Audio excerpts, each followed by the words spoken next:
আগেও দুইবার আওয়ামী লীগকে নিষিদ্ধ করা হয়েছিল, যার মধ্যে 1971 সালে 26শে মার্চ পাকিস্তানের তৎকালীন প্রেসিডেন্ট ইয়াহিয়া খান জাতির উদ্দেশ্যে দেওয়া এক ভাষণে নিষিদ্ধ ঘোষণা করেছিল।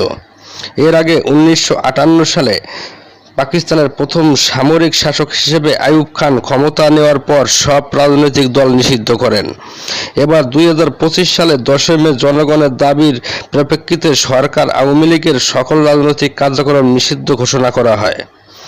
জাতীয় সংবাদ মাধ্যম সূত্রে জানা গেছে, বাংলাদেশের স্বাধীনতা যুদ্ধের সূচনা লগ্নে পাকিস্তান প্রেসিডেন্ট জেনারেল ইয়াহিয়া খানের এক বেতার ভাষণে আওয়ামী লীগকে সম্পূর্ণ নিষিদ্ধ ঘোষণা করা হয়েছিল। ওই দিন 26শে মার্চ 1971 সালে রাতে জাতির উদ্দেশ্যে দেওয়া ওই ভাষণে ইয়াহিয়া খান শেখ মুজিবুর রহমান ও তার অনুসারীদের বিরুদ্ধে রাষ্ট্রদ্রোহের অভিযোগ আনেন এবং তাদের পাকিস্তানের শত্রু বলে আখ্যায়িত করেন। প্রেসিডেন্ট ইয়াহিয়া খান শেখ মুজিব ও তার অনুসারীরা পাকিস্তানকে ভাঙতে চায়, এটি একটি অপরাধ যার শাস্তি অনিবার্য। সেই সঙ্গে তিনি ঘোষণা দেন, সারা দেশে সকল প্রকার রাজনৈতিক তৎপরতা নিষিদ্ধ করা হয়েছে এবং আওয়ামী লীগকেও রাজনৈতিক দল হিসেবে নিষিদ্ধ ঘোষণা করা হলো।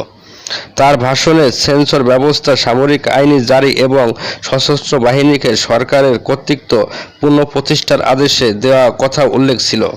পাশাপাশি তিনি বলেন, পরিস্থিতি উন্নতির সঙ্গে সঙ্গে নির্বাচিত প্রতিনিধিদের কাছে ক্ষমতা হস্তান্তরের প্রতিশ্রুতি অপরিবর্তিত থাকবে।